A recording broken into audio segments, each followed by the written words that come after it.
did really well kanina, Lilet. Ayaw lang umami ni Cons, pero impressed din siya sa'yo. Huh? Bullseye eh. Sapul na sapul si Trixie kanina. Sirang-sira na si Trixie. Sino pa maniniwala sa mga sinasabi niya? Pero hindi naman po napatunayan din na hindi na siya ni-rape ni Ina. Exactly. Since wala namang video na nagpapatunay what really happened in the room, what we have to focus on is destroying Trixie's credibility. Pero hindi po ba sobra-sobra na yung paninira natin sa kanya ngayong araw na to? Hindi.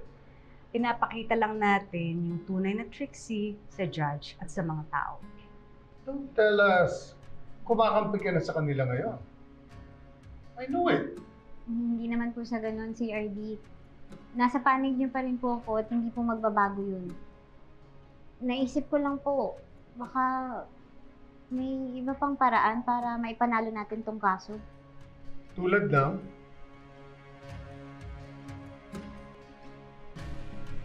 you see, there's nothing we can do here but really ruin her credibility.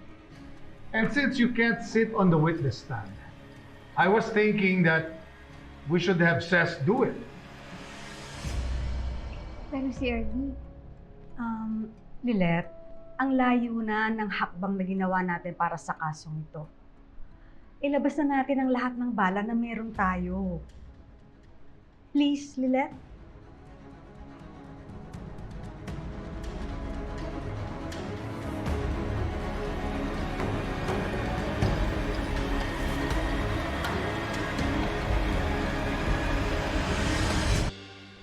Kailangan ba talaga, Lilet? Kasi sa lahat ng pinagdaanan ko, parang hindi ko pa kayang umapak ulit sa korte. naiintindihan ko po kayo, Tinang. Tsaka maski naman po ako eh. Ayoko na madamay pa po kayo sa gulo ng kasong to. Pero sinasabi ko pa rin po sa inyo ngayon dahil nakiusap po si Ka Lorena sa akin. May papaliwanag ko na lang po ulit sa kanila.